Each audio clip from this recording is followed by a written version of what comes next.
धीरे धीरे हमने बहुत सारी ऐसी चीजें इंट्रोड्यूस की जो शहरों में की जाती है। हमारे यहाँ पे ग्रीन टीम प्रोजेक्ट्स के सिलसिले में हमने नेचर से बच्चों को कनेक्ट किया, साइमल्टेनियसली हमने साइंस से बच्चों को कनेक्ट किया। उसके अलावा हमने रोबोटिक्स के क्लासेस चलाए। उसके अलावा हमने बच्चों में आर्ट का इंटरेस्ट बढ़े, इसलिए आर्ट के लिए बहुत सारी इनिशिएटिव्स ली। आज हमारे स्कूल में बच्चों को स्टेम एजुकेशन भी दिया जा रहा है। आज हमारे स्कूल में बच्चों को रीडिंग क्लब भी चलाया जा रहा है। हमारे यहाँ पे एस्ट्रोनॉमी क्लब भी है। आज कड़वे जैसे गांव में हमने ये सारी चीजें इसलिए की है कि अलग अलग फील्ड में बच्चों को ज्ञान प्राप्त हो, उनको नॉलेज प्राप्त हो, और उस नॉलेज मिलते हुए बच्चे जब आगे जाएंगे, मार्केट में जाएंगे या अपने प्रोफेशनल कोर्सेस में जाएंगे, उनको कहीं ना कहीं पे इन सारी चीजों का फायदा होना चाहिए। अलग अलग चीजें हम बच्चों के लिए कर रहे हैं जहां पे बच्चे खुद से उभर के ऊपर आ जाए, ना ही बस एक ऑर्डिनरी स्कूल चल रहा है जैसे स्कूल में आ गए, सुबह लेक्चर्स हो गए, टीचर चले गए, बच्चे चले गए, ऐसा यहाँ पे नहीं काम हो रहा है। हम बच्चों में कुछ खोजना चाहते हैं और खोजने के बाद उनको उस हिसाब के प्लेटफॉर्म देना चाहते हैं, और कोशिश जारी है। NEP 2020 को मद्देनजर रखते हुए एक पूरा एक सिस्टम बनाया गया है, जिसे हम हमारे स्कूल में जिसे लेसन प्लान कहा जाता है। तो पूरे हर क्लास के हर सब्जेक्ट के यानी हर सब्जेक्ट का जो बुक है उसका पूरा एक लेसन प्लान, यानी टीचर क्लास में जाके जब खड़ा हो जाएगा तब उसने क्या करना है और क्लास से बाहर आते वक्त भी क्या करके आना है, उतना पूरा एक पाथवे जैसे बोला जाता है, एक पूरा डिटेल प्लान वो दिया गया है। बच्चों में बदलाव लाना है, क्योंकि एक पेरेंट हमारे हाथ में जब बच्चा देता है तो वो बच्चा वो एक बड़े सपने देख के देता है, भरोसे के साथ कि मेरा बच्चा, क्योंकि मैंने देखा है मैडम बहुत सर्वसाधारण परिवार से लोग आते हैं, हर दिन कहीं ना कहीं पे काम करते हैं, मजदूरी करते हैं, और उससे जो पैसे बनते हैं वो फीस के इसमें हमें दे देते हैं। तो उनके बहुत सारे सपने हैं बच्चों के लिए, और हमने भी उनको वो सपने दिखाए भी है कि आप इंग्लिश मीडियम में डालो ताकि आपको ये मिले। तो वो सपने वो जी रहे हैं और हमारा काम है कि वो पूरे करें। तो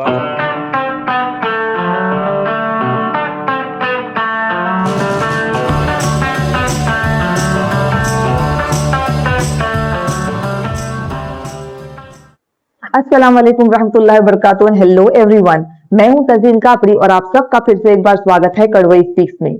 आज के हमारे गेस्ट का इंट्रोडक्शन देने से पहले मैं आपको बताना चाहती हूं कि आज के हमारे इस एपिसोड को स्पॉन्सर और सपोर्ट किया है द महाराजा ऑफ NH66 ने। नेशनल हाईवे 66 पर तुरल के पास एक नया रेस्टोरेंट जहां आपको इंडियन, मोगलाई और कोकनी कुजीन एंजॉय करने का मौका मिलेगा, और हमें उम्मीद है कि यहाँ का टेस्ट और एक्सपीरियंस आपको हमेशा याद रहेगा।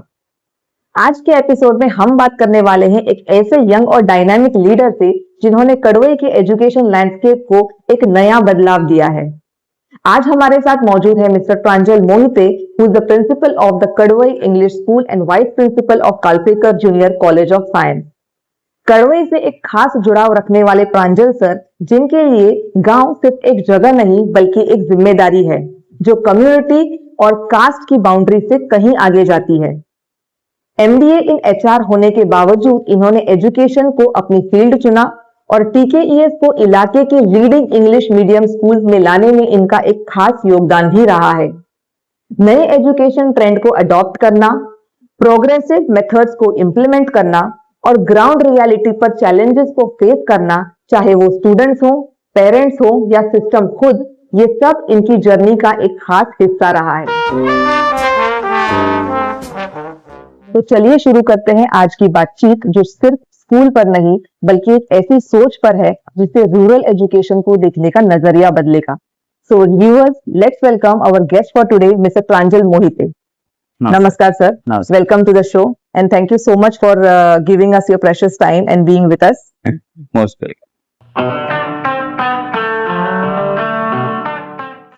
सर, सबसे पहले तो जो क्वेश्चन की सीरीज है, हम थोड़ा सा जो है स्कूल रिलेटेड और आपके रोल रिलेटेड आपसे सवाल करेंगे।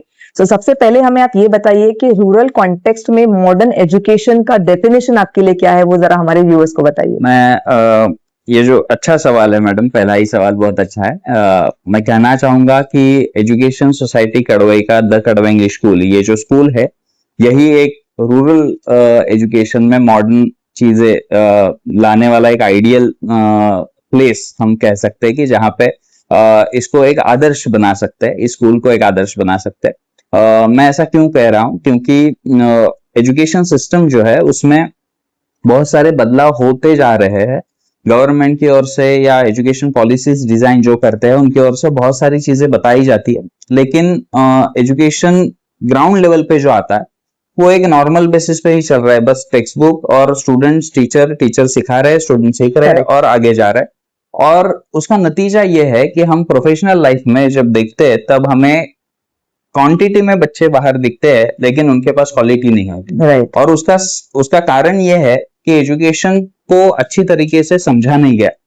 और मैंने क्यों कहा कि मॉडर्न एजुकेशन टीकेईएस को देखा जाए, क्योंकि एजुकेशन सोसाइटी का ये जो कैंपस है या द कड़वा इंग्लिश स्कूल, ये जो स्कूल है, इसमें हमने सारी वो मॉडर्न एजुकेशन के जो सिस्टम है जो शहरों में बच्चों को दिए जाते हैं वो हमने गांव में लाने की कोशिश की है। एक्टिविटी ओरिएंटेड एजुकेशन कड़वे में हम दे रहे हैं बच्चों को। स्टेम हो, रोबोटिक्स हो, ये सारी चीजें बच्चों को आज कड़वे जैसे रूरल एरिया में मिल रहा है उसका एजुकेशन। और यही एक मॉडर्न एजुकेशन का यानी परिभाषा अगर कहोगे तो यही है कि आगे जाके जो दुनिया जिस राह में जा रही है, जो रेस में लगी है, उस रेस में हमारे बच्चे कहीं पे कम ना पड़े, उसका ख्याल आज से ही हम रख रहे हैं, हमारी पूरी टीम रख रही है। तो मैं कहूंगा कि यही मॉडर्न एजुकेशन है जहां पे बच्चे कुछ करके खुद सीखे, ना ही बस किताबों में उलझे रहे और किताबी ज्ञान हासिल करे। यही मेरा कहना है। और आपने जो है इनोवेशंस की बात की, तो आप हमें ये बताइए कि टीकेईएस में जो नए इनोवेशंस आपने इम्प्लीमेंट किए हैं तो उसके बारे में आप जरा हमारे व्यूअर्स को बताइए क्या क्या है वो। एक्चुअली टीकेईएस में 2019 में मैं आया। 2019 से मेरा हमेशा से यही सोच रही है मेरी कि हम एक्टिविटी ओरिएंटेड एजुकेशन को हाथ में ले और उससे समझ के हम उस हिसाब से काम करें। तो तभी से हम छोटे मोटे एक्टिविटीज के तौर पे कुछ काम करना शुरू किए हमारे स्टाफ के साथ, टीचर के साथ। उसके बाद हमें रिजल्ट्स बच्चों में दिखने लगा, बच्चे खुल के उभरने लगे, बाहर आने लगे, उनके अंडरस्टैंडिंग की लेवल बढ़ने लगी। धीरे धीरे हमने बहुत सारी ऐसी चीजें इंट्रोड्यूस की जो शहरों में की जाती है। हमारे यहाँ पे ग्रीन टीम प्रोजेक्ट्स के सिलसिले में हमने नेचर से बच्चों को कनेक्ट किया, साइमल्टेनियसली हमने साइंस से बच्चों को कनेक्ट किया। उसके अलावा हमने रोबोटिक्स के क्लासेस चलाए। उसके अलावा हमने बच्चों में आर्ट का इंटरेस्ट बढ़े, इसलिए आर्ट के लिए बहुत सारी इनिशिएटिव्स ली। आज हमारे स्कूल में बच्चों को स्टेम एजुकेशन भी दिया जा रहा है। आज हमारे स्कूल में बच्चों को रीडिंग क्लब भी चलाया जा रहा है। हमारे यहाँ पे एस्ट्रोनॉमी क्लब भी है।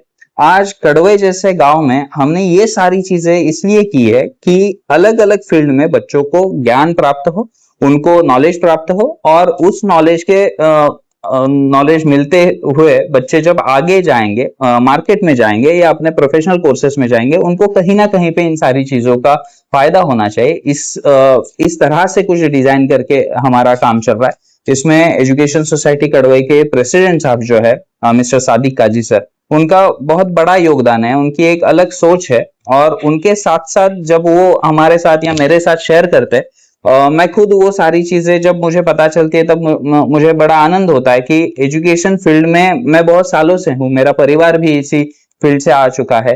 तो हमने देखा हुआ है कि किस तरह से यानी एजुकेशन सिस्टम किस तरह से काम करता है। और जब हम मॉडर्न एजुकेशन की बात करते हैं या कुछ नए चीजें स्कूल में लाने की बात करते हैं जिससे बच्चों का फायदा हो, तब बहुत अच्छा लगता है। और पूरी टीम उसमें मिलजुल के काम कर रही है और उससे हमने बहुत अच्छे रिजल्ट्स भी लिए हैं। ये जो मैंने कुछ नाम आपके सामने गिनवा है, ये एकेडमिक्स को छोड़ के जो एक्टिविटीज हम करते हैं जिससे बच्चों में एक अलग लेवल का इंटरेस्ट डेवलप हुआ है, वो सारी चीजों का फायदा भी बच्चों को हो रहा है। मैं खुशी से और गर्व से कहना चाहूंगा कि हमारे बच्चे आज कोडिंग्स बहुत अच्छे तरह से कर रहे हैं। यानी नॉर्मल स्टेट बोर्ड का स्कूल है लेकिन फिर भी हमने एक इनिशिएटिव लिया कि हमने आईटी का सब्जेक्ट जो है उसके स्टेट बोर्ड के बुक्स हमने बदल दिए। हमने हमारे हाथ में था बदलना, तो हमने सीबीएसई का बुक इस्तेमाल किया। तो अभी सीबीएसई में 5th स्टैंडर्ड से आगे ही कोडिंग वगैरह ये सारी चीजें, तो बच्चों को वो सारी चीजें अभी से आने लगी। इसका फायदा ये हुआ कि साइंस एग्जीबिशन जैसे एग्जीबिशन में या स्कूल इंटर स्कूल कंपटीशन जो होते हैं वहां पे बच्चे आईटी सब्जेक्ट में या बाकी भी सब्जेक्ट में अच्छे से परफॉर्म कर पाए। Correct. आज उनके एज के हिसाब से वो जिस हिसाब से काम कर रहे हैं, जिस हिसाब से उनको नॉलेज प्राप्त हो रही है स्कूल के इन सारी इनिशिएटिव्स के वजह से, तो उसका फायदा वहां पे दिख रहा है। तो ऐसे बहुत सारे इनिशिएटिव्स है जो स्कूल में लिए गए। स्पोर्ट्स से रिगार्डिंग बहुत सारी एक्टिविटीज की जा रही है, स्पोर्ट्स में भी बच्चे आगे जा रहे हैं। आज उसमें भी मैं कहूंगा कि हमारी स्कूल की एक बच्ची है जिसका नाम है दानिया जोले। वो बच्ची आज डिस्ट्रिक्ट में उसको अंडर 17 के एज ग्रुप में कोई भी उसको हाथ नहीं पकड़ सकता है शॉर्टपुट में। उतनी प्रैक्टिस, उतनी शिद्दत से उसकी कोशिश और उसको एक प्रॉपर गाइडेंस, ये सारी चीजें हम दे रहे हैं। ऐसी अलग अलग चीजें हम बच्चों के लिए कर रहे हैं जहां पे बच्चे खुद से उभर के ऊपर आ जाए, ना ही बस एक ऑर्डिनरी स्कूल चल रहा है जैसे स्कूल में आ गए, सुबह लेक्चर्स हो गए, टीचर चले गए, बच्चे चले गए, ऐसा यहाँ पे नहीं काम हो रहा है। हम बच्चों में कुछ खोजना चाहते हैं और खोजने के बाद उनको उस हिसाब के प्लेटफॉर्म देना चाहते हैं और कोशिश जारी है। डेफिनेटली। और ये जो आपने स्टेम एजुकेशन और बाकी सब एक्स्ट्रा करिकुलर एक्टिविटीज बताई हैं, तो ये जो है पूरी क्लास में कंपलसरी होता है या आप आइडेंटिफाई करते हैं बच्चों को जो बच्चे इसमें बेटर हैं, किस तरह से? एक्चुअली मैडम ये ऐसा है कि हमने एज ग्रुप के हिसाब से उसको डिजाइन किया हुआ है।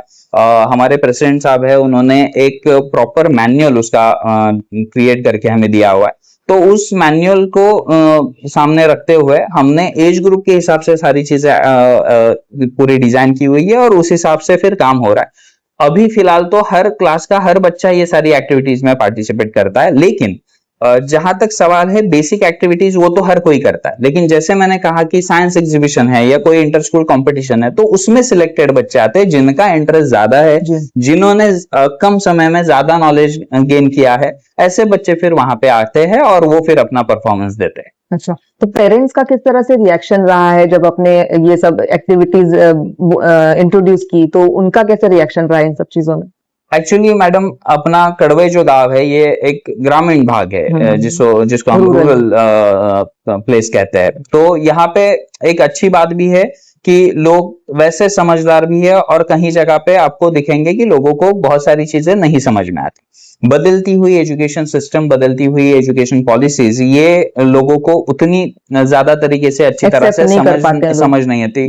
उनका कहना यह है कि एक स्कूल है, स्कूल में बच्चों को सिखाना है, उनको इंग्लिश पढ़ना आना चाहिए, बोलना आना चाहिए और उनको बस अच्छे मार्क्स मिले। करेक्ट। उनके फाइनल ईयर एंड के रिजल्ट में बस जो पॉइंट्स और ग्रेड्स और जो नंबर और परसेंटेज आते हैं वही बस अच्छे होने चाहिए। अगर ग्रेड दे रहे हो तो A+ में होना चाहिए, परसेंटेज आ रहा है तो 90 अब होना चाहिए। तो ये सारी एक्सपेक्टेशंस ही पेरेंट्स की है। तो जब हम ये सारी चीजें इंट्रोड्यूस करते हैं, पेरेंट्स से उतना सपोर्ट हमें नहीं मिलता। लेकिन जैसे जैसे बच्चों ने अपना उसमें रुझान दिखाया, बच्चों ने सोचा कि चलो हम करते हैं और उसमें बच्चों को जब कुछ अच्छे प्लेटफॉर्म्स पे जब उन्होंने कुछ प्राइजेस विन किए या कहीं पे उनको फेलिसिटेशन किया गया, तो उन सारी चीजों की वजह से, उन सारी अचीवमेंट्स की वजह से फिर अभी पेरेंट्स का पर्सपेक्टिव एक हिसाब से बदल रहा है धीरे धीरे। अब पेरेंट्स भी उन सारी चीजों में हमें सपोर्ट करने लगे हैं, खुश है। उसकी संख्या कम है, लेकिन जो समझदार पेरेंट है वो तो हमारे साथ पहले से जुड़े हैं। लेकिन अभी जिनको वो पता नहीं था, समझदार तो सारे हैं लेकिन पता होना और पता नहीं होना यही मैं कहूंगा। तो जिनको पता नहीं था वो भी अभी जानकारी उसकी ले करके समझ रहे हैं कि हम स्कूल क्या कर रहा है, किस दिशा में जा रहा है, किस दिशा में हम अपने बच्चों को भेज रहे हैं। तो अभी एक पॉजिटिव एनवायरनमेंट उसके हिसाब से बन रहा है। जी। और ये जो इंग्लिश मीडियम का जो एजुकेशन है, जैसे कि आपने कहा कि बहुत सारी एक्टिविटीज भी होती हैं, तो स्टूडेंट्स के एटीट्यूड और उनके जो कॉन्फिडेंस है उसमें किस तरह का बदलाव आपने ओवर द इयर्स देखा है यहाँ पर? बच्चों का कॉन्फिडेंस लेवल 100% बढ़ा है। अभी आप अगर देखोगे मैडम तो पता चलेगा कि नॉर्मली बच्चे हम जब स्कूल में थे उससे कहीं गुना ज्यादा स्मार्ट बन चुके हैं। उसका रीजन है कि इंटरनेट, फोन एक्सेस और ये सारी चीजें पेरेंट्स ने उनके लिए खुली करके रखी है। तो नॉलेज के मामले में बच्चे बहुत आगे है, जहां हम अब खुद को अगर कंपेयर करें तो बच्चे बहुत आगे। तो अगर वो आगे है तो उसके पीछे बहुत सारी रीजंस भी है। उसके पीछे जैसे मैंने कहा कि ये सारे रीजंस है, उसके साथ साथ स्कूल का एक बड़ा रोल उसमें अदा होता है। टीचर किस हिसाब से बच्चों को डेवलप करते हैं उस हिसाब से बच्चे डेवलप होते हैं और फिर उनका कॉन्फिडेंस बढ़ता है। क्योंकि एक नॉलेज लेना या कहीं से सुनना एक अलग बात होती है और उस नॉलेज के ऊपर फर्म होना और वो अपनी जिंदगी में अप्लाई करना ये अलग बात होती है और उसके लिए किसी मेंटोर की जरूरत है। तो स्कूल वो मेंटोरशिप का काम हमेशा करता आ रहा है और आगे भी करता रहेगा।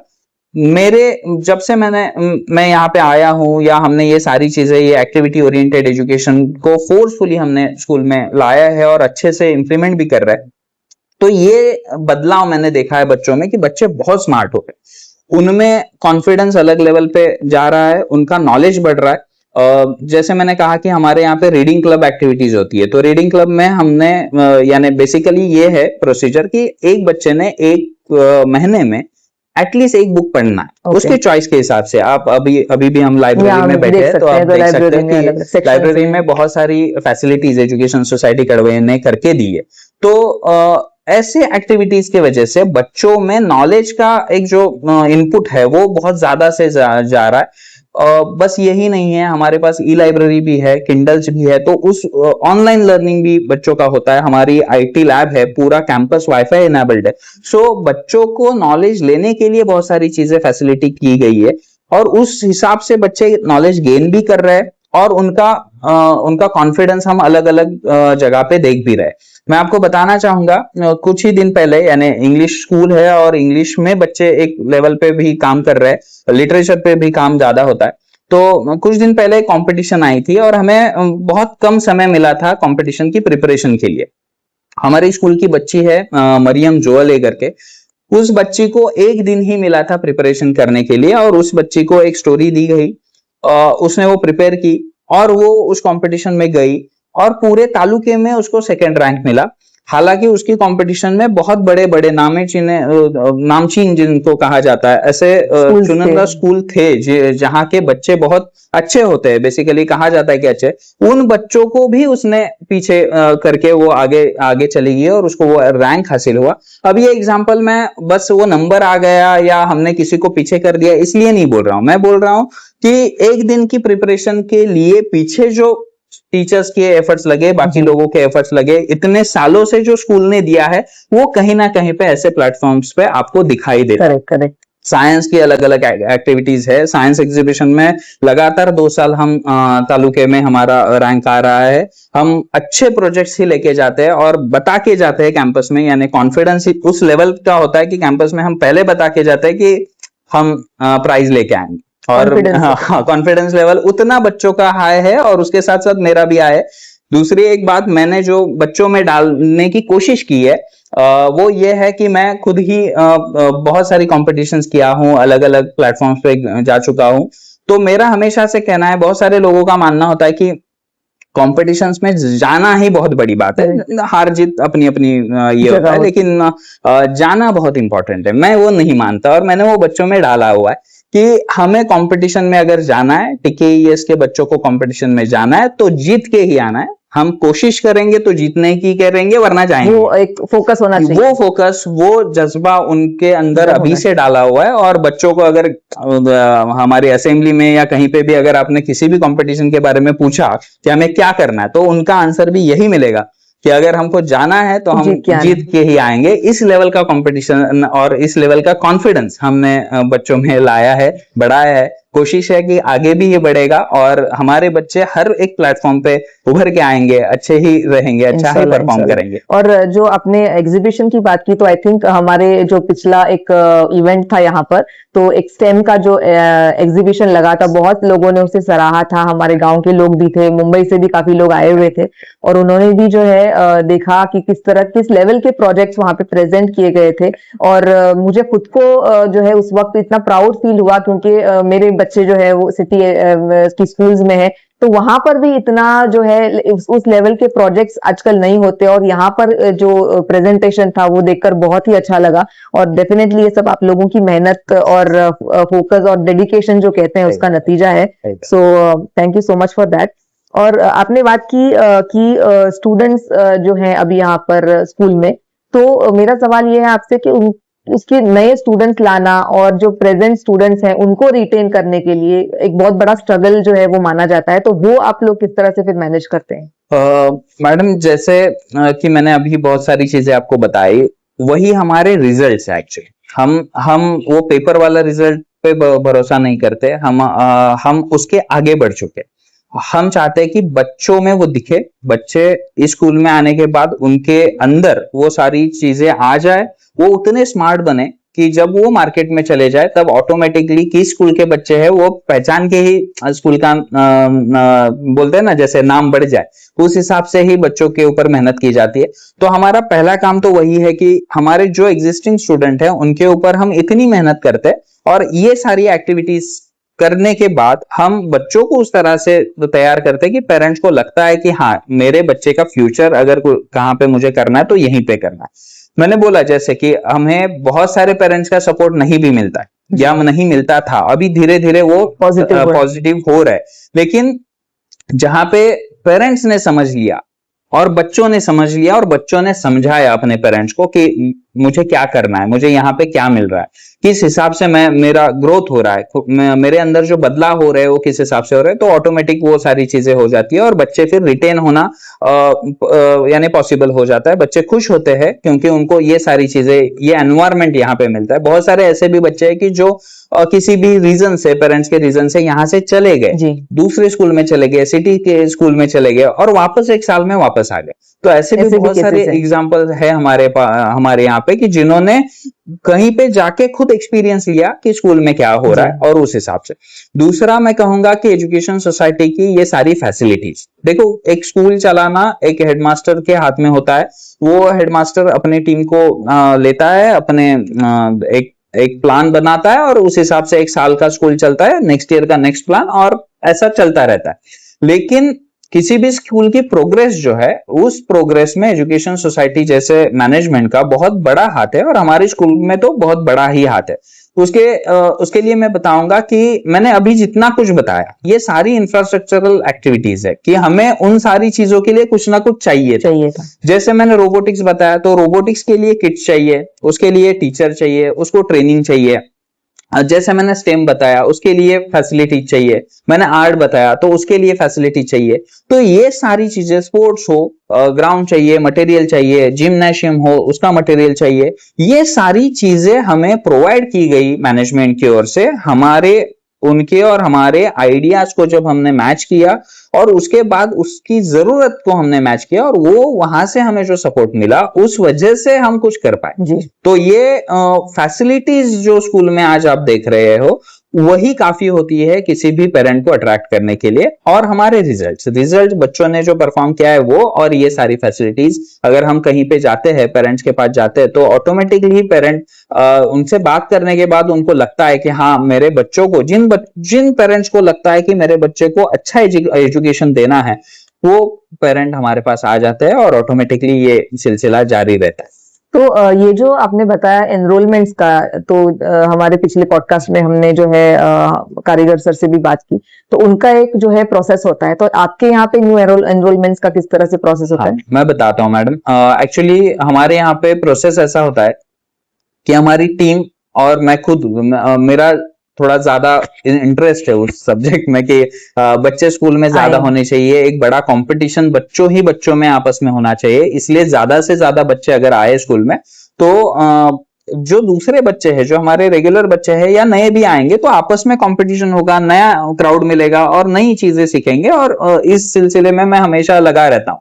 तो कैंपेनिंग का ऐसा होता है मैडम कि हमारे आजू बाजू के जो गांव है वहां पे हम स्कूल के पोस्टर्स वगैरह भी लगाते हैं, बहुत सारी एडवर्टाइजमेंट होती है और हम डोर टू डोर विजिट करते हैं। जहां पे हमें लगता है कि इस वाड़ी में, इस गांव में बच्चे हैं, वहां पे हम खुद जाते हैं, मेरी टीम जाती है, मैं खुद जाता हूँ, समटाइम्स हमारे मैनेजमेंट के लोग भी वहां पे आते हैं और फिर हम वहां जाके पेरेंट्स की मीटिंग हो, कॉमन वाड़ी की मीटिंग हो या इंडिविजुअल लेवल पे मीटिंग हो, ये सारी चीजें करके हम स्कूल में क्या है वो बताते हैं। दूसरा, एक अच्छी बात, यानी नॉर्मली किसी स्कूल में ऐसा होता नहीं है, लेकिन यहाँ पे वो है, प्रेसिडेंट साहब ने हमारे अंदर वो डाला हुआ है कि किसी भी पेरेंट को हमें कोई भी ऐसी बात बढ़ा चढ़ा के नहीं बतानी है जो नहीं है जी।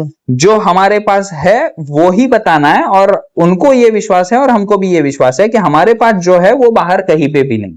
तो उस हिसाब से हमारा हमेशा कहना रहता है पेरेंट्स को कि हम बस बोल रहे हैं उस पे भरोसा मत करो, तो आप आ जाओ, कैंपस में आ जाओ, विजिट करो। हम पेरेंट्स को बुलाते हैं, उनको पूरा कैंपस दिखाते हैं, चाहे बच्चा नर्सरी में क्यों ना आए, लेकिन फिर भी हम उसके पेरेंट्स को पूरा कैंपस दिखाते हैं ताकि उसके पेरेंट्स को एक तसल्ली मिले कि मेरा बच्चा जिस स्कूल में जा रहा है उसका नर्सरी के आगे का भी एजुकेशन किस हिसाब से जाने वाला है। और हाँ एग्जैक्टली, तो वो उसको पता होना चाहिए।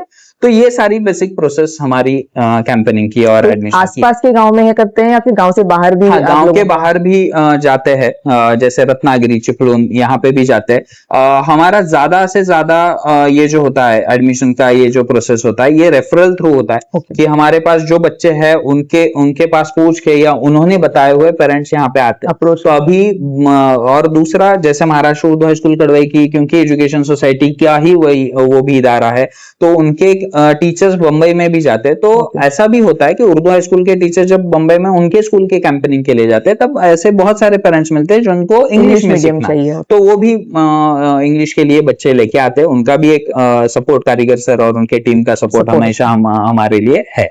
ऐसा भी हो रहा है। So that's good. तो अच्छी खासी मेहनत जो है आप लोग ले रहे हैं नए स्टूडेंट्स को लाने में, और इंशाल्लाह इसमें कामयाबी मिले आपको। सो व्यूअर्स, चलिए देखते हैं हमारे स्पॉन्सर्स की तरफ से एक मैसेज। सफर लंबा हो और रास्ते में यादगार खाना मिल जाए तो पूरी जर्नी और भी खास बन जाती है। आपकी ऐसी ही ट्रिप्स को लज्जतदार बनाने के लिए नेशनल हाईवे 66 पर संगमेश्वर और तुरल के बीच में, तुरल से सिर्फ 400 मीटर दूर, अपने कड़वई के अपने लोग रफात काजी और सईद मोडक लेकर आए हैं महाराजा ऑफ NH 66। यहाँ आपको मिलता है मोगलाई, इंडियन और असली कोकनी फ्लेवर्स का एक जबरदस्त कॉम्बिनेशन। और अगर आप एक कड़वईकर हो तो ये एक नॉस्टैल्जिया ट्रिप से कम नहीं होगा।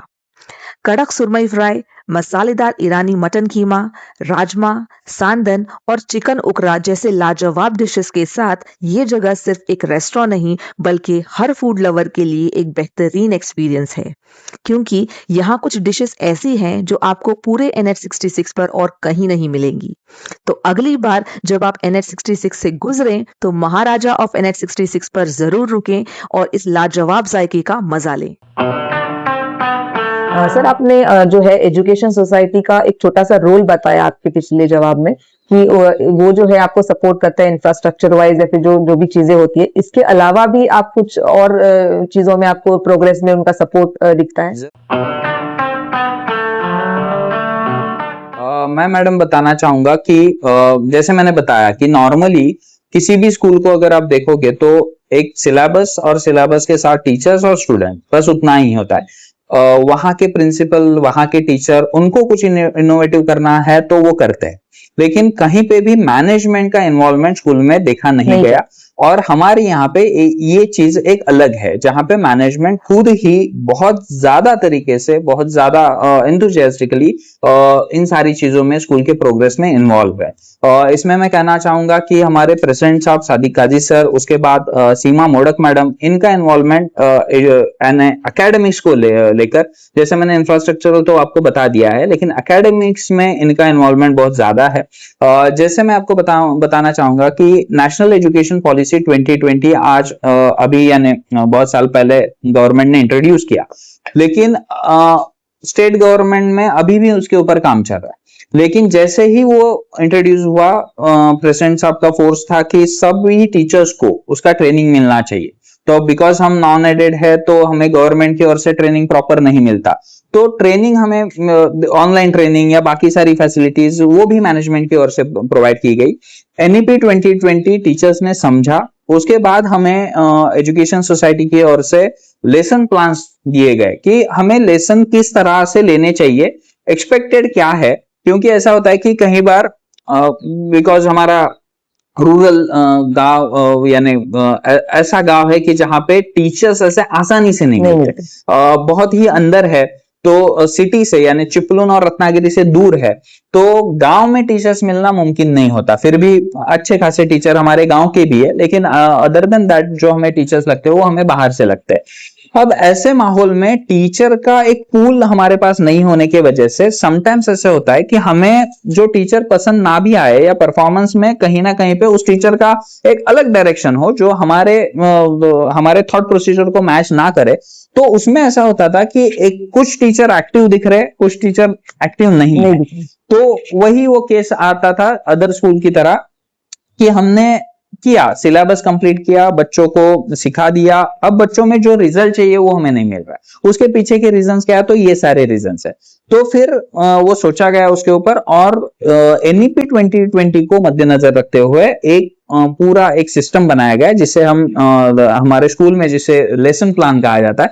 तो पूरे हर क्लास के हर सब्जेक्ट के यानी हर सब्जेक्ट का जो बुक है उसका पूरा एक लेसन प्लान, यानी टीचर क्लास में जाके जब खड़ा हो जाएगा तब उसने क्या करना है और क्लास से बाहर आते वक्त भी क्या करके आना है, उतना पूरा एक पाथवे जैसे बोला जाता है, एक पूरा डिटेल प्लान वो दिया गया है और उसका फायदा भी बच्चों को और टीचर्स को हो रहा है। टीचर्स उस हिसाब से सिखाते। तो एक्टिविटी ओरिएंटेड एजुकेशन एक समय था कि जहां पे बस बोलने के लिए था कि कुछ कुछ टीचर कर रहे हैं, कुछ कुछ टीचर नहीं कर रहे, तो अभी वैसा नहीं है। अभी हर एक चीज एक्टिविटी ओरिएंटेड हो रही है क्योंकि उस लेसन प्लान में वो सारी चीजें मेंशन की गई। तो ये सारी चीजें हैं। उसके अलावा हम बैक फ्री सैटरडे करते हैं, उसका भी एक अलग इनिशिएटिव मैनेजमेंट की ओर से लिया गया था। बच्चों को वोकेशनल ट्रेनिंग मिले, उनको कुछ अलग सीखने मिले, जैसे फायर एक्सटिंग्विशर का यूज करना, फायर एंड सेफ्टी का ट्रेनिंग हो, जैसे कुकिंग एंड बेकिंग का ट्रेनिंग हो। तो ये सारी इसेंशियल चीजें जो बच्चों ने सीखनी चाहिए, फैब्रिकेशन का हो, तो प्लम्बिंग का हो, कि बच्चों ने इस तरह से बनना चाहिए कि अगर उनके सामने कहीं जाके कहीं पे भी कुछ भी प्रॉब्लम अगर आता है तो बच्चे उनको उस बारे में पता होना चाहिए, किस तरह से रेडी हो उस सिचुएशन को हैंडल करे या किस तरह से वो काम करे। तो ऐसी बहुत सारी चीजें हैं जो एजुकेशन सोसाइटी की ओर से दी जाती है। टीचर्स का ट्रेनिंग दिया जाता है। तो क्योंकि मैंने बताया क्योंकि हम गवर्नमेंट एडेड नहीं है, कॉज ऑफ दैट हमें ट्रेनिंग्स गवर्नमेंट की ओर से नहीं मिलते, तो वो एक बड़ा काम टीचर के लिए एजुकेशन सोसाइटी की ओर से किया जाता है। तो टीचर्स को अपस्किल करने का जो करने के लिए ट्रेनिंग दिया जाता है, एफर्ट होते हैं वो लेती है एजुकेशन सोसाइटी। एग्जैक्टली। टीचर्स में कभी आपको ऐसे हिचकिचाहट दिखी कि मतलब ये एडिशनल उनको करना पड़ रहा है तो थोड़ा सा वो उनमें वो एटीट्यूड कभी आपने देखा? देखा वो भी एटीट्यूड देखा, क्योंकि क्या होता है मैडम, ये सारा सोच का खेल है। जहां पे आपकी सोच है कि हमें कुछ बढ़कर करना है, कुछ अलग करना है, वहां पे आपको एक्टिव लोग दिखेंगे। लेकिन जहां पे वो सोचे कि मैं क्यों करूं, मेरा क्या काम है, मेरा थोड़ी ना है, ऐसी सोच रखने वाले लोग आपको पीछे ही दिखेंगे और फिर काम नहीं होता। मैंने मेरे टीचर्स में एक जो चीज डाली हुई है वो ये है कि मैं हमेशा उनको बोलता हूँ, हमारे स्कूल का टाइमिंग है 9 से 4 बजे तक। तो मैं उनको हमेशा यही बोलता हूँ कि देखो 9 बजे हम स्कूल में आते, 4 बजे चले जाते, बीच में आप अपना काम जो भी है वो करते हो, आप अपने सैलरी को जस्टिफाई करते। 9 बजे आए, 4 बजे गए, सैलरी को हमने जस्टिफाई किया कि हमारी सैलरी उसी का हम ले रहे। और 9 से 4 में या उसके आगे भी रुक के या अपनी सोच में या अपने ऐसे एक्टिविटीज में हमने बच्चों के लिए कुछ एक्स्ट्रा कर दिया, कुछ अलग कर दिया, कुछ यूनिक कर दिया, जहां पे बच्चों में बदलाव आपको दिखे, वो आपके सवाब रहे। वहां पे आपको ईश्वर आपको कुछ ना कुछ देगा। वो पुण्य हमें कमाने हैं, तो हमें बस सैलरी नहीं कमानी है, हमें पुण्य कमाने हैं। और पुण्य कमाने के लिए हमें बच्चों में बदलाव लाना है, क्योंकि एक पेरेंट हमारे हाथ में जब बच्चा देता है तो वो बच्चा वो एक बड़े सपने देख के देता है, भरोसे के साथ कि मेरा बच्चा, क्योंकि मैंने देखा है मैडम बहुत सर्वसाधारण परिवार से लोग आते हैं, हर दिन कहीं ना कहीं पे काम करते हैं, मजदूरी करते हैं, और उससे जो पैसे बनते हैं वो फीस के इसमें हमें दे देते हैं। तो उनके बहुत सारे सपने हैं बच्चों के लिए, और हमने भी उनको वो सपने दिखाए भी है कि आप इंग्लिश मीडियम में डालो ताकि आपको ये मिले। तो वो सपने वो जी रहे हैं और हमारा काम है कि वो पूरे करें। तो अगर हम उनका हाथ ऐसे आधे में छोड़ दिए तो नहीं चलेगा। तो ये चीज मैंने हमेशा डाला है टीचर्स में। शुरू में बहुत सारा रेजिस्टेंस था, लेकिन एक एजुकेशन सोसाइटी का सपोर्ट और इस तरह का मोटिवेशन, इस हिसाब से हम अभी बहुत अच्छे से बढ़ रहे हैं। बहुत सारे टीचर ने वो अडॉप्ट भी किया, वो करने भी लगे। बहुत सारी एक्टिविटीज में अभी खुल के आगे आते हैं, खुद ही करना चाहते हैं। तो ये सारे बदलाव टीचर्स में हम देख पा रहे हैं। तो वो ये है। एक अच्छा मैसेज दिया आपने, और आई होप हमारे व्यूअर्स भी देख रहे हैं इस चीज को कि किस तरह से मेहनत ली जा रही है और किस तरह का एक जज्बा जो है आप लोगों के बीच में है, कि एक रिस्पॉन्सिबिलिटी जो है आपके कंधे पर इतनी बड़ी, और आप इसको समझ के जो है हर एक दिन अपनी रिस्पॉन्सिबिलिटीज निभा रहे हैं। That's a very good thing. और बहुत सारी बातें आपने बताई प्रांजल सर। तो एक और मेरा ये सवाल इसी लाइन पे है कि कड़वई या फिर आसपास के भी जो ये हमारे वीडियो को देख रहे हैं, जो आना चाहते हैं, तो वो पेरेंट्स और किन वजह से टीकेईएस को चूज करें?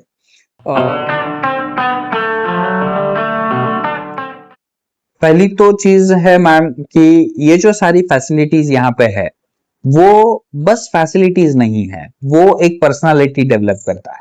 ये सारी चीजें सीखने के बाद बच्चे उस लेवल पे बढ़ते हैं कि वहां पे उनको मार्केट में कंपटीशन जो है उस वहां के पिक पॉइंट तक बच्चे जाते हैं। बस रिजल्ट का मामला नहीं है, यहाँ पे हम इंसान बनाते, उसमें वो सारे मोरल वैल्यूज भी डाले जाते हैं, उसके साथ साथ उसको उतना एक्टिव बनाया जाता है कि आगे जाके बच्चा कुछ ना कुछ अपने जिंदगी में करे। आपका जो सवाल है उस सिलसिले में मैं बताना चाहूंगा कि एजुकेशन पॉलिसीज जिस हिसाब से बदल रही है, और अगर स्कूलों ने बदला नहीं खुद को तो बहुत पीछे रहेंगे, और ना ही स्कूल पीछे रहेंगे, उसके साथ साथ वो पूरी जनरेशन जो उस स्कूल में सीख रही है वो पीछे रहेगी। और अगर जनरेशन पीछे रह गए तो ऑटोमेटिकली हमारा देश पीछे रह जाएगा। तो अगर देश को पीछे नहीं रहना है और कुछ आगे बढ़ना है तो स्कूलों ने भी अपने आप में बदलाव लाना है, और अगर नहीं लाना है तो ईएसके का ये कैंपस और टीकेएस के दरवाजे सारे बच्चों के लिए और पेरेंट्स के लिए खुले हैं कि वो यहाँ पे आए, अपना एक अच्छा और अलग एजुकेशन ले और अपने आप को सुधारे, अपने आप को बढ़ाए। और मार्केट में जो कंपटीशन चल रहा है या समाज को जो चाहिए, देश को जो चाहिए, वो देने की हम कोशिश कर रहे हैं, तो वो सारी फैसिलिटीज का वो फायदा ले और आगे बढ़े। डेफिनेटली। और इसी के साथ साथ कुछ आसपास के रूरल स्कूल्स भी हैं हमारे पास, तो उनको आप किस तरह का मैसेज देना चाहेंगे जहां पर जो जैसे मैंने अभी कहा मैडम कि बदलना जरूरी है, बदलाव जरूरी है। देखो क्या होता है, हमने अगर देखा पुरानी चीजें तो भारत का इतिहास में अगर हम गए तो जो संस्कृति थी उस संस्कृति के हिसाब से अगर देखा जाए तो कुछ कुछ लोग ही सीख पाते थे। उसके बाद और चीजें बदली, शिक्षा हर किसी को मिलने लगी, फैसिलिटीज नहीं थी, पॉलिसीज बदलते गए, बुक्स बदलते गए, जैसे जैसे हम पूरे विश्व के साथ जुड़ गए उस हिसाब से हमारा नॉलेज भी गेन होने लगा, हम अलग अलग चीजें सीखने लगे। आज भी हम कहते हैं कि जापान, चीन हमसे बहुत आगे है, बहुत अलग लेवल का काम वहां पे हो रहा है, वहां के बच्चे बहुत आगे है। तो धीरे धीरे ये सारी चीजें हर किसी में आनी ही है। तो अगर हम यानी बैठे रहे कि जैसे है वैसा ही चलता रहेगा तो कुछ नहीं होने वाला। तो स्कूलों को मेरा यही कहना है कि अगर आप किसी भी मीडियम का एजुकेशन दे रहे हो तो उसमें आप बच्चों का स्टैंडर्ड कैसे बढ़ाओ उसके ऊपर फोकस करो। उसको आगे कैसा लेके, यानी स्कूल को आगे कैसे लेके जा सकते हो, नई पॉलिसीज किस तरह से अडॉप्ट कर सकते हो, नई चीजें बच्चों में कैसे ला सकते हो, उसके लिए देखो।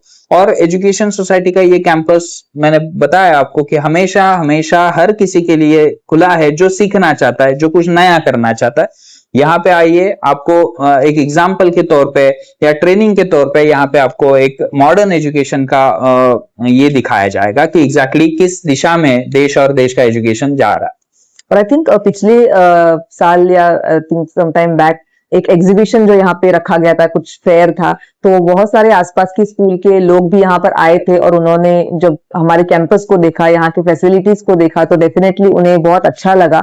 और एक मैसेज जैसे आपने उनको अभी दिया तो वो पहले ही वो यहाँ से ले जा चुके हैं। और वी होप दैट जिस तरह से दूसरी आसपास के स्कूल सराह रहे हैं, हमारे गांव के लोग, पेरेंट्स भी जो है बाहर के, मुंबई में भी अगर हमारे बच्चे पढ़ रहे हैं तो एक बार आके हमारे कैंपस को विजिट जरूर करें और देखें कि जो हम बोल रहे हैं यहाँ पर वो किस हद तक सच है। डेफिनेटली आपने जो है प्रांजल सर इससे पहले भी कुछ extra curricular activities, sports activities के बारे में बताया, और किस तरह की एक्टिविटीज में यहाँ के बच्चे आपको लगता है कि बाकी सबसे आगे हैं?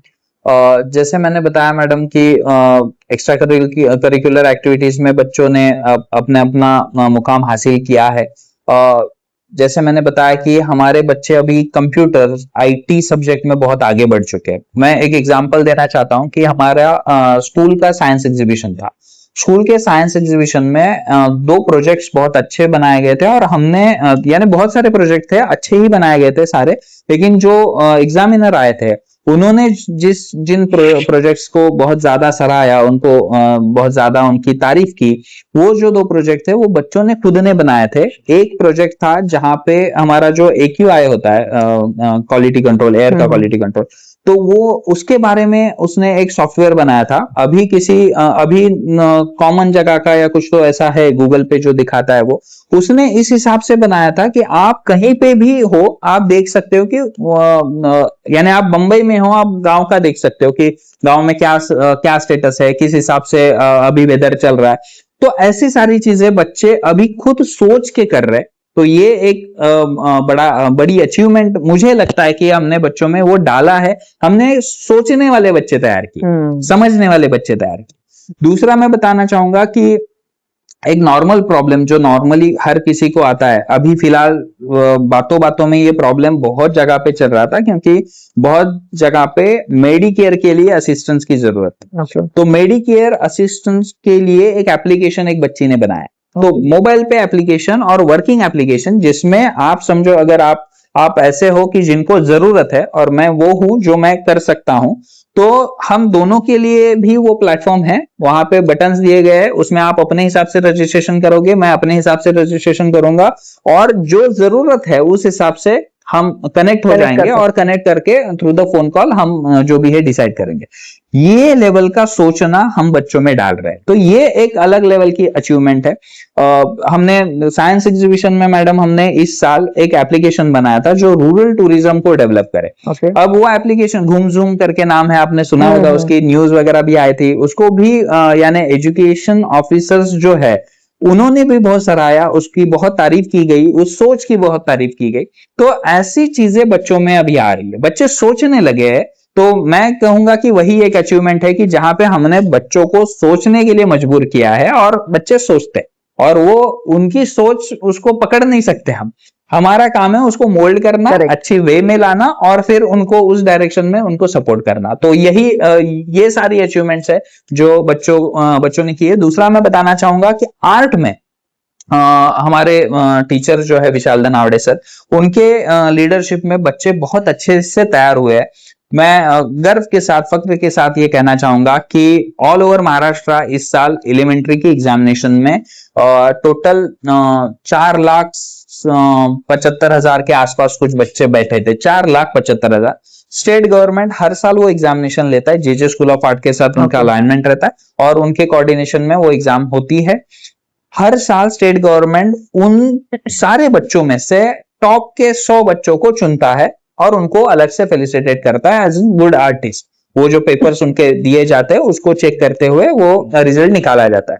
इस साल मैडम हमारे लिए बड़ी फख्र की बात है कि हमारी स्कूल की दानिया जो बच्ची है, दानिया वसीम राजा जोड़े, वो बच्ची ने, वो वर्साटाइल है बच्ची, यानी वो आर्ट में भी अच्छी है, वो स्पोर्ट में भी अच्छी है, और ऐसे बच्चों को भी हम यानी हर जगह पे हम उनको मौका देते हैं कि स्पोर्ट्स में करना है, उसमें है हुनर, वो मेहनत करना चाहती है, चलो करो उस हिसाब से। तो आर्ट में उसका मैडम ऑल ओवर महाराष्ट्र जितने भी बच्चे बैठे थे, उस बच्चों यानी 4,75,000 वगैरह बच्चे बैठे थे, उनमें 33 नंबर पे, वो स्टेट में 33 नंबर उसने लिया, 33 रैंक पे वो आ गई। और दूसरी कहने वाली बात यह है कि हमारे एंटायर संगमेश्वर में जितने भी स्कूल इतने सालों से कंपटीशन वो ले रहे हैं और इतने सालों से स्टेट गवर्नमेंट वो 100 बच्चे निकालती है, 33 रैंक तक कोई बच्चा आया नहीं है पूरे यानी तालुके में। इस रैंक तक इतने नजदीक कोई बच्चा आया नहीं है और वो हमने हासिल किया है। तो ऐसी बहुत सारी अचीवमेंट छोटे छोटे स्टेज पे प्लेटफॉर्म्स पे बच्चों को मिलती है, एक्सपोजर मिलता है, और हम कोशिश करते रहते हैं कि बच्चे हमेशा कुछ ना कुछ नया सीखे, नया करते रहे। और वो डाला हुआ है बच्चों में कि हमें नंबर के लिए ही करना है, हमें बस पार्टिसिपेशन नहीं करना है, हमें करना है, मेहनत करनी है तो नंबर के लिए करनी है, और नंबर लाना ही किसी भी हालत में। डेफिनेटली। एक और एस्पेक्ट होता है सर बच्चों में कि जैसे पर्सनालिटी डेवलपमेंट या फिर स्टेज फियर बहुत सारे बच्चों में होता है, तो उसे जो है कंट्रोल या फिर उसे दूर करने के लिए आप किस तरह के स्टेप्स लेते हैं? हाँ जी मैडम, एक्चुअली बहुत सारी एक्टिविटीज जो ली जाती है उसमें हमने स्टेज फेयर के सिलसिले में अगर मैं बताऊं तो बहुत सारी एक्टिविटीज में हम ऐसे ही डिजाइन करते हैं कि बच्चे ज्यादातर बोले, वो स्टेज पे आए, अपने थॉट जो है वो बोले, अगर उनको कुछ पूछा जाए तो वो बिंदास होके अपना जो भी है वो कहे। बहुत सारी यानी स्कूल में बहुत सारी कॉम्पिटिशन्स होते हैं, क्लास में बहुत सारी चीजें ऐसी की जाती है। उसके अलावा मैं खुद ही एक ओरेटर हूँ। मैंने बहुत जगह पे काम किया है, बहुत जगह पे यानी बहुत सारी कॉम्पिटिशन्स की है और जीता भी हूँ। तो उसमें वो जज्बा है, एक्सपीरियंस भी है और जज्बा भी है। तो मैं क्या करता हूँ मैडम, मेरे कॉन्टैक्ट्स में बहुत सारे ऐसे फंक्शंस वगैरह भी रहते हैं, तो जहां कहीं भी मौका मिले वहां पे मैं अपने स्कूल के बच्चों को भी भेजता हूँ, जहां पे वो चाहे कॉम्पिटिशन्स हो या चाहे किसी प्लेटफॉर्म पे कोई स्टेज परफॉर्मेंस है और कुछ चीजें है वहां पे और एंकर की जरूरत है, तो हमारे स्कूल के बच्चों को हम वहां पे भेजते हैं। साइमल्टेनियसली स्कूल कैंपस में जो फंक्शन होते हैं वहां पे भी हम बच्चों को एंकरिंग का मौका देते हैं। हम चाहते हैं कि बच्चों में वो चीज डेवलप हो जाए और उसके लिए जो जो जरूरत है और जो जो सामने आता है उस हिसाब से हम करते रहते हैं। और बच्चों ने किया हुआ है, हमारी स्कूल के बच्चों ने संगमेश्वर में एक प्री स्कूल है, इंग्लिश मीडियम प्री स्कूल है, तो वहां पे उनको एंकर की जरूरत थी। उन्होंने मुझे 2 दिन पहले फोन किया कि सर ऐसा ऐसा है, तो कोई अगर आप भेज सकते हो तो भेजो। उनका कहना था कि टीचर कोई भेज सकते हो तो भेजो या आप आ सकते हो तो आप आ जाओ। मैंने कहा टीचर नहीं भेजूंगा, मेरे पास स्टूडेंट है, वैसे आप टेंशन मत लो, मैं स्टूडेंट को भेजता हूँ। और फिर हमने भेजा और बहुत अच्छे से वहां पे परफॉर्मेंस भी बच्ची ने वो किया, उसको फेलिसिटेशन भी यानी फेलिसिटेट भी किया गया वहां पे। और इस तरह के प्लेटफॉर्म्स हम हमेशा देते रहते हैं और बच्चों को तैयार करते हैं। और ये हमने देखा भी है जैसे कि ईएसके के जो है आपके स्कूल के एनुअल डेज भी होते हैं, तो वो कितने अच्छी तरह और ग्रैंड होते हैं और गांव के लोगों ने भी बहुत सराहा है जिस लेवल के गांव में होने के बावजूद भी जो परफॉर्मेंसेस हुई है और यूट्यूब पे वीडियोस भी काफी लाइक किए गए हैं। तो जिस तरह से वो मेहनत जो है आप लोगों की, आपकी बातों में जो है वो मैं कहना चाहूंगी कि वो मेहनत जो है सबने देखी है इन टर्म्स ऑफ किस तरह के किस लेवल के फंक्शंस आप लोग दे सकते हैं गांव के लेवल पे। तो ये एक बहुत अच्छी बात है। और विद दिस प्रांजल सर, एक बहुत ही इंटरेस्टिंग सेक्शन पे हम मूव करते हैं हमारे एपिसोड के। जैसे कि हम हमेशा कहते हैं एक लीडर जहां होता है वहां उसकी अच्छी बातों के साथ साथ क्रिटिसिज्म भी होती है, और वो एक लीडर जो है आई थिंक हमेशा वो रेडी होता है उन चीजों को लेने के लिए, उनके जवाब देने के लिए, उन्हें डट कर उनका सामना करने के लिए। And we hope that you also doing the same thing. So पहला हमारा जो इस सेक्शन का सवाल आपके ऊपर वो ये है कि बहुत सारे लोग समझते हैं कि आपकी इंस्टीट्यूशन जो है ये TKES वो इंग्लिश मीडियम होने के बावजूद भी स्टूडेंट्स जो है इंग्लिश में बात नहीं करते, टीचर्स इंग्लिश में बात नहीं करते, तो वो जो है एस्पेक्ट कम देखा गया है पेरेंट्स का और गांव के बाकी लोगों का, ये जो है एक थिंकिंग है। तो इसके ऊपर आप क्या कहना चाहेंगे? एक्चुअली मैडम, हमारे यहाँ पे हर subject teacher means I have each and every subject matter expert teacher in my school. हर एक टीचर अपने सब्जेक्ट में मास्टर है, उसका क्वालिफिकेशन पूरा है, और जब वो टीचर स्कूल में जा रहा है at that time they are using only English language because English is our first language in our school। लेकिन हमारे पास और एक सिचुएशन है, जो सिचुएशन बहुत सारे पेरेंट्स को समझ में नहीं आती या बहुत सारे लोगों को समझ में नहीं आती कि एग्जैक्टली क्या हो रहा है। फर्स्ट लैंग्वेज इंग्लिश होने के वजह से टीचर स्कूल में जाने के बाद, क्लास में जाने के बाद इंग्लिश में ही अपना कम्युनिकेशन करते हैं और अच्छे से वो सारा हो जाता है। लेकिन यहाँ पे एक ऐसी सिचुएशन है कि हम अपना स्कूल हमेशा हर बच्चे के लिए जो सीखना चाहते हैं उसके लिए ओपन रखे हैं। तो किसी भी क्लास में, इवन हमने 9th स्टैंडर्ड में भी हम नए बच्चों को एडमिशन देते हैं, तो हमारे यहाँ पे वो सिचुएशन क्रिएट हो जाती है कि हर क्लास में आपको दो चार बच्चे ऐसे मिलेंगे जो नए नए स्कूल में आए हैं, तो उनका इंग्लिश में उतना कमांड नहीं रहता। तो जब टीचर सिखाते हैं, वो सिखाने के बाद बच्चों को अगर वो समझ में नहीं आता, तो हमारा काम है कि उनको किसी भी भाषा में, लेकिन उनको समझ में आना चाहिए, जब तक वो इंग्लिश के साथ हैबिचुअल नहीं होते। तो इस वजह से इंग्लिश, हिंदी और मराठी, इन तीनों बिकॉज तीनों भी हमारे स्कूल की भाषाएं हैं, तीनों भी सब्जेक्ट सभी बैकग्राउंड के बच्चे हैं। एग्जैक्टली। तो और तीनों सब्जेक्ट भी है हमारे यहाँ पे एग्जामिन के लिए, तीनों भी सब्जेक्ट है।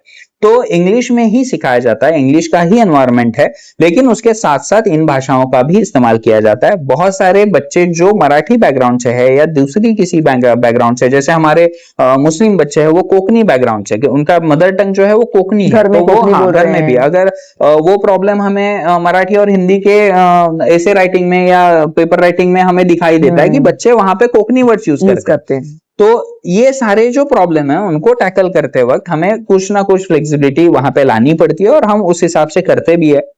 मैं इसका यानी ये अगर सवाल है तो उसका जवाब ये देना चाहता हूं कि 2019 के बाद जब हमारा 10th का अप्रूवल मिला, उसके बाद से जो बैच आई है वो इंग्लिश मीडियम के बच्चे इंग्लिश में पेपर लिख के ही हमारे रिजल्ट 100% आते हैं। साइमल्टेनियसली जैसे मैंने कुछ एग्जांपल्स आपको बताया कि वो बच्चे जब परफॉर्मेंस देते, जैसे साइंस एग्जीबिशन के बच्चे जब गए तब उन्होंने इंग्लिश में अपना प्रेजेंटेशन दिया, यहाँ पे साइंस एग्जीबिशन हुआ था इंग्लिश में प्रेजेंटेशन हुआ था।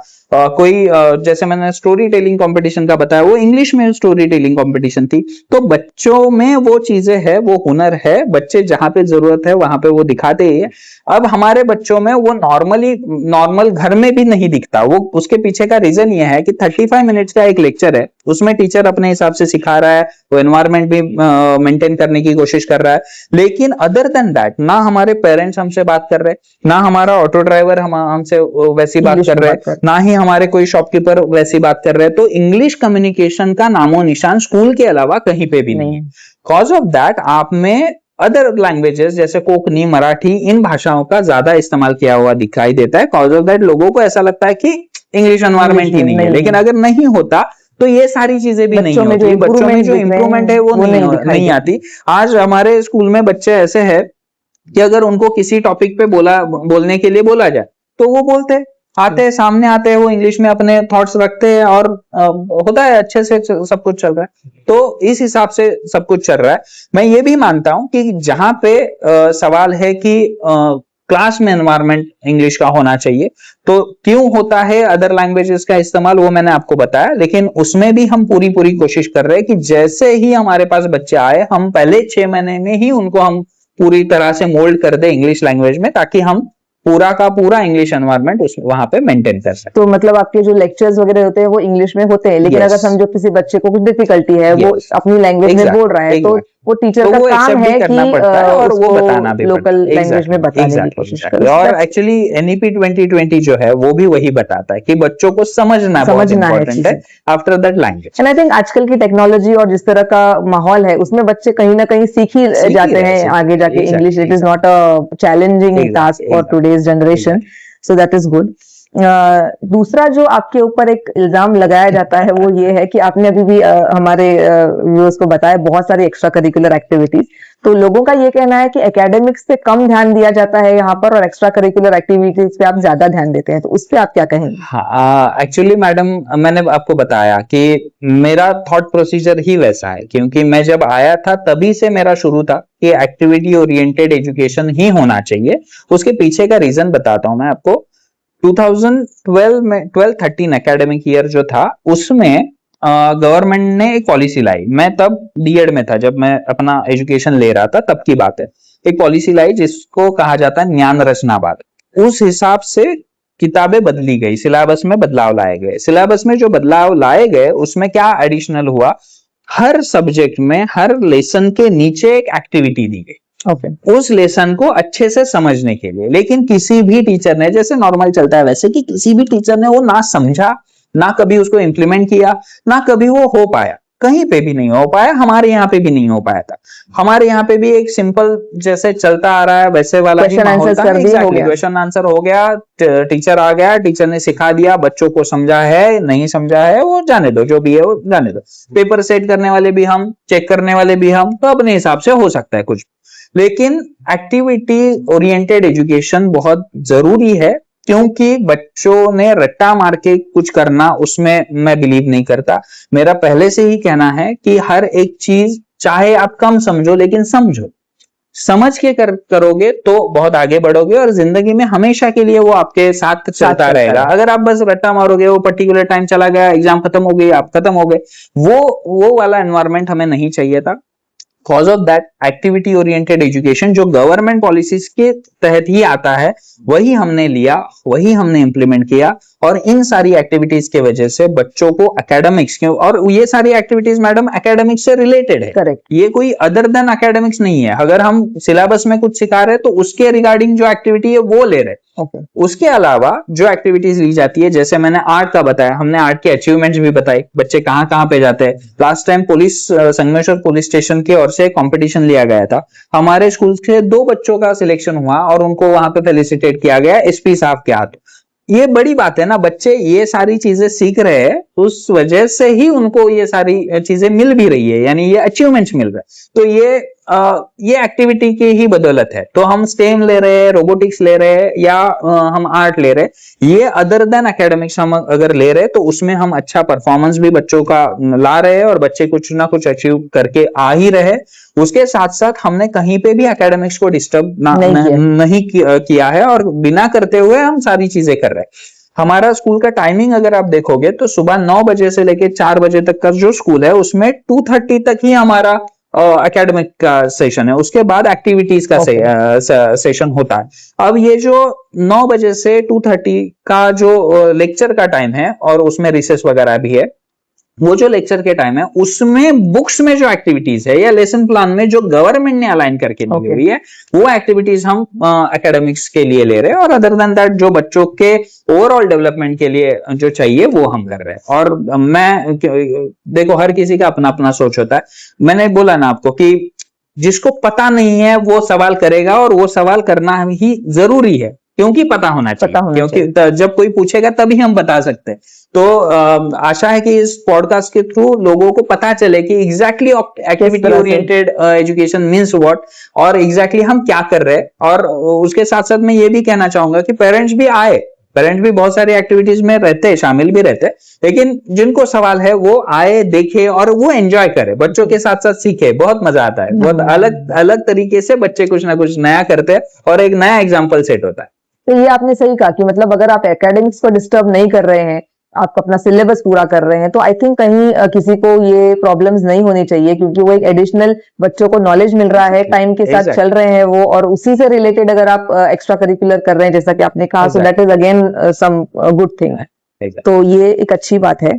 तीसरा जो आप पर एक बहुत सीरियस एलिगेशन मैंने भी सुना है वो ये है कि आप कैंपस में जो है कम दिखते हैं और बाहर के कामों में आपको ज्यादा देखा गया है, तो इस पर आप क्या कहना चाहेंगे? बताता हूँ। एक्चुअली क्या है मैडम, ये एक तरह से सच भी है और सच नहीं भी है। एजुकेशन सोसाइटी कड़वई ने पिछले 5-6 सालों में जिस तरह की डेवलपमेंट की है, वो डेवलपमेंट ऐसे ही बैठे बैठे नहीं आती। उसके लिए किसी को बाहर निकलना पड़ता है, काम करना पड़ता है, भागदौड़ करनी पड़ती है, और जिसके जिम्मे वो आ गई उसने वो करना जरूरी है, क्योंकि किसी एक बंदे का वो ये नहीं है कि किसी ने कर दिया, वो नहीं। यहाँ पे 250 से 300 तक बच्चे सीख रहे हैं, उनके बच्चे, उनके पेरेंट्स, सारे टीचर्स, इन सब के लिए वो भागदौड़ होती है, उन सब का भला होता है, उन सब के लाइफ में कुछ ना कुछ प्रोग्रेस होता है, इसलिए ये भागदौड़ होती है। अब मैं आपको बताता हूँ ये सिलसिला कहां से और कैसे शुरू हुआ। द कड़वा इंग्लिश स्कूल, ये जो स्कूल है वो 2003 में शुरू हुआ। मैं 2019 में आ गया, लेकिन जब तक मैं आया था तब तक भी इस स्कूल को बस 7th स्टैंडर्ड तक का ही परमिशन था, गवर्नमेंट से अप्रूवल बस 7th स्टैंडर्ड तक का ही था, आगे का प्रोसीजर नहीं था। मुझे अपने एजुकेशन सोसाइटी कड़वई के वाइस प्रेसिडेंट और इंग्लिश स्कूल के फाउंडर डॉक्टर अंसार जुले साहब और प्रेसिडेंट साहब अपने सादिक सर, उन्होंने बताया कि प्रांजल ये सिचुएशन है, और हमारे सामने क्वेश्चन ये था कि अगर हमें बच्चों की स्ट्रेंथ बढ़ानी है, अगर बच्चे आने चाहिए तो उनको पूरा एजुकेशन एक ही कैंपस में मिलना चाहिए, अदरवाइज नहीं हो सकता। अदरवाइज मतलब ही नहीं है कुछ, यानी करने का फायदा ही नहीं होगा। और बच्चों को अगर लाना है और कुछ अच्छा करना है तो पूरा एजुकेशन यानी पूरी फुलफिलमेंट होनी चाहिए। बच्चा एक बार नर्सरी में आए तो एटलीस्ट 10th 12th करके वो बच्चा निकलना चाहिए। तो उन्होंने मेरे ऊपर जिम्मेदारी दे दी। मैं पहले से ही बड़ा सोशल हूँ, यानी हर जगह पे मेरे कॉन्टैक्ट्स है, क्योंकि यहीं का हूँ, लोकल हूँ। तो गवर्नमेंट ऑफिशियल्स बोलो, पॉलिटिशियंस बोलो, वहां पे हर जगह पे कॉन्टैक्ट्स है, लोग नाम से जानते हैं, और आपकी फैमिली के भी लोग और बैकग्राउंड भी वही है, तो लोग नाम से जानते हैं और काम भी उसी तरह से होते। हुआ ये कि उन्होंने मुझे जब जिम्मेदारी दी तब मैंने अपने हिसाब से वो जिम्मेदारी ले भी ली और 2 साल का वक्त लगा मुझे वो सारी प्रोसेस करने के लिए। लेकिन मंत्रालय से लेके यानी जिला परिषद से लेके मंत्रालय, आयुक्तालय यानी महाराष्ट्र में एजुकेशन सिस्टम जिस ऑफिस से जाता है वो हर एक ऑफिस में मैं जा चुका हूं और अपने हाथों से लिखा हुआ लेटर वहां पे दे चुका हूं, वहां से परमिशंस ले चुका हूं। और अभी उसके बाद 2021-22 में हमें एजुकेशन डिपार्टमेंट से और स्टेट गवर्नमेंट से हमें 12th, हालांकि अपना स्कूल 10th तक है, लेकिन 12th तक की हर शाखा यानी आर्ट्स, कॉमर्स, साइंस किसी भी शाखा में आप इंग्लिश मीडियम में क्लासेस शुरू कर सकते हो, उसकी परमिशन हमारे पास है। वो एक काम, बड़ा काम, एजुकेशन सोसाइटी का एक बहुत बड़ा काम मैं कहूंगा वो हुआ है। और उस सिलसिले में जो मेरा बाहर जाना हुआ, उसके बाद बहुत सारी ऐसी प्रोग्रेसिव चीजें कैंपस में हुई कि जिस सिलसिले में मुझे बाहर जाना पड़ा। अब जैसे मैंने बताया कि कॉन्टैक्ट्स और वो चीज की समझ, वो दोनों होना बहुत जरूरी है, क्योंकि आप यानी हर किसी को पता है, जो इन्वॉल्व है उनको तो 100% पता है कि पॉलिटिशियंस का कितना बड़ा रोल है, ऑफिशियल्स का कितना बड़ा रोल है, और हर किसी को मैनेज करना, हर किसी के पास जाना, उसको अपनी बात समझाना और उससे वो काम करके लेना, वो बहुत यानी बहुत टफ काम है। वैसे अब मुझे वो इजी लगता है क्योंकि मुझे वो आता है, एक्सपीरियंस मिल गया, एक्सपोजर मिल गया। एजुकेशन सोसाइटी के प्रेसिडेंट साहब हो, वाइस प्रेसिडेंट साहब हो, उन्होंने मुझे वो एक्सपोजर दिया, उन्होंने फ्री हैंड दिया कि तू अपने हिसाब से कर, हमें ये काम करके होना चाहिए इस हिसाब से। तो हमने ये जहां पे हम बैठे हैं, ये सेक्शन खासदार साहब के फंड्स थे, तो वो नियोजन समिति क्या होता है, वहां से फंड्स अगर आने हैं तो किस तरह से पेपर वर्क होता है, वो सारी हर एक चीज मैंने खुद की हुई है। अभी स्पोर्ट्स डिपार्टमेंट्स के काम चल रहे हैं, बाकी कैंपस में काम चल रहे हैं, MLA फंड्स का काम चल रहा है, तो ये सारी चीजें मैनेज करना वो मेरे जिम्मेदारी में आ गया और मैं बिना मुखरे वो करता रहा। मैं बताना चाहूंगा कि हमें हर 15 दिन में एक चेकलिस्ट आता है प्रेसिडेंट साहब का, वो बहुत ही यानी इन्वॉल्व है हर एक चीज में, यानी स्कूल में भी, एकेडमिक्स में भी और उसके साथ साथ ये सारी कामों में भी। तो वो जो चेकलिस्ट आता है उनमें जो काम दिखते हैं, हम पूछते नहीं है उनको कि ये मेरे जिम्मे क्यों है, ये तो मैं तो प्रिंसिपल हूँ स्कूल का, मेरे पास ये क्यों रखा है, इसका फॉलोअप मैं क्यों दूं, मैं क्यों जाऊं, ये मैंने कभी पूछा नहीं है। ना ही कभी उनको ऐसा मौका मिला या मौका दिया मैंने शिकायत का कि कुछ प्रॉब्लम हो गया, मेरे ऊपर जिम्मेदारी दी गई और प्रॉब्लम हो गया, ऐसा हुआ नहीं है। उन्होंने काम बताया, मैंने कर दिया, इस हिसाब से ही हमारा काम चल रहा है। और उसी के वजह से मैं जानता हूं कि उस वजह से मैं कैंपस में कम दिखता हूं, लेकिन बहुत सारी चीजें जो एजुकेशन सोसाइटी ने बहुत कम समय में हासिल की है, वो उसी के वजह से हो पाई है, ऐसा मेरा कहना है और जो जानते हैं उनका हर किसी का वही कहना है। दूसरा मैं कहूंगा कि स्कूल एकेडमिक्स और ये सारी चीजें, मैंने जितने भी पॉजिटिव्स गिनवाए या जितने भी अचीवमेंट्स गिनवाए, जितनी भी सारी चीजें मैंने स्कूल के रिगार्डिंग बताई, वो सारी चीजों में अच्छी जो सक्सेस पे हम हैं, जिस पीक पे हम पहुंचे हैं, उसमें सबसे इंपॉर्टेंट रोल अदा करते हैं हमारे टीचर्स, हमारी टीम, मेरी टीम। जिस टीम को एक यानी ऐसी आदत लगी है कि सर कैंपस में रहे या ना रहे, उन्होंने अगर फोन करके या मैसेज पे कुछ बताया है तो क्यों, क्या, कैसे नहीं पूछना है, वो करना। और इस हिसाब से जैसे बोलते हैं ना, ऑटो पायलट पे हमने कुछ चीजें सेट कर दी है, उस हिसाब से ये टीम का सपोर्ट मुझे मिलता गया। इसलिए स्कूल का कोई भी फंक्शन या कोई भी फंक्शनिंग, बेसिकली जो स्कूल में डे टू डे फंक्शनिंग होता है, वो कहीं पे भी डिस्टर्ब नहीं होता। ऑन फोन, ऑन मैसेज, वो सारी चीजें मेंटेन की जाती है। मैं बताना चाहूंगा कि मैं यही कामों के लिए एक दिन बाहर था, एकदम नए नए काम चल रहे थे, यानी टीम के ऊपर भरोसा होना और उनको सही से गाइड अगर किया गया तो अच्छे से काम होते हैं। उसका एक एग्जांपल है कि मैं पूना में था आयुक्तालय में, और वहां से मुझे जब आना था वो डिले होके मेरे दिन बढ़ते गए, और नेक्स्ट डे हमारे यहाँ पे गैदरिंग था और रात को 2 बजे मैं चिपलुन में उतरा। नेक्स्ट डे गैदरिंग था। अब गैदरिंग यानी बहुत सारी तैयारी, फिर भी हर एक चीज जो फोन पे बताई गई, जिस हिसाब से गाइडेंस दिया गया, टीचर्स ने हर एक चीज की अच्छे से, वो हमने गैदरिंग सक्सेसफुली किया। आफ्टर कोविड पहला गैदरिंग था, तो यानी उतनी बड़ी स्केल पे नहीं था, लेकिन एक अच्छे लेवल पे, अच्छे स्केल पे हमने वो गैदरिंग सक्सेसफुली हैंडल किया। और उसमें सारा मेहनत टीचर्स का ही था। एक गाइडेंस होता है, गाइडेंस जो HM का होता है वो हमेशा मैं देता आ रहा हूं, और वही एक आदत हमारे टीचर्स को लगी है कि उनको बस बताना है, वो जैसे मैंने बताया कि सवाल नहीं पूछना है यानी सवाल वैसे पूछ सकते हैं लेकिन वो सवाल नहीं आता कि मैं क्यों करूं, मैं ही क्यों करूं, मेरा टाइम खत्म हो गया, मैं अभी घर जाऊंगा, मुझे नहीं करना है। हमारे यहाँ पे लेडी टीचर्स भी है, यानी लेडीज उनका जरा अलग रहता है क्योंकि उनको घर जाना होता है, उनकी अलग जिम्मेदारी होती है, तो उनको यानी समझो शाम को रुकाना है तो भी वो पॉसिबल नहीं होता। फिर भी हमारे स्टाफ में लेडीज हो जेंट्स हो हर कोई हाथ में हाथ दे के काम करता है, अच्छे से काम करता है, और उसी वजह से मैं कहीं पे भी रहूं स्कूल ऑटोमेटिक अच्छे तरीके से चलता रहता है। हालांकि उसमें है गाइडेंस तो डेफिनेटली लगता है, एक सिस्टम लगता है, प्लानिंग लगता है, लेकिन वो मानने वाले और करने वाले लोग मेरे पास है, मेरी टीम है जो मुझे अपना बड़ा भाई समझते हैं और उस हिसाब से ही काम करते हैं कि हम अपने लिए कर रहे हैं, बच्चों के लिए कर रहे हैं, प्रोग्रेस के लिए कर रहे हैं, उस विजन को हाथ में लेके हम आगे बढ़ रहे हैं। तो कहीं पे भी उस चीज का यानी अफेक्ट, कोई भी ऐसा नेगेटिव अफेक्ट स्कूल पे नहीं होता है। और ये हमने देखा है आई थिंक सो, जैसे कि आपने बताया बहुत सारी चीजें इंफ्रास्ट्रक्चर वाइज हमने पिछले 8-10 साल में देखी है कैंपस में, और कोई ना कोई डेफिनेटली जो एक्सपीरियंस हो जिससे काम फास्ट हो, ऐसा कोई चाहिए होता है। तो आई थिंक वो एजुकेशन सोसाइटी का आप पर भरोसा हमेशा से रहा है कि अगर प्रांजल सर को अगर चीजें फास्ट करवानी है तो उनको ही भागदौड़ वो करेंगे तो जल्दी हो जाएगा।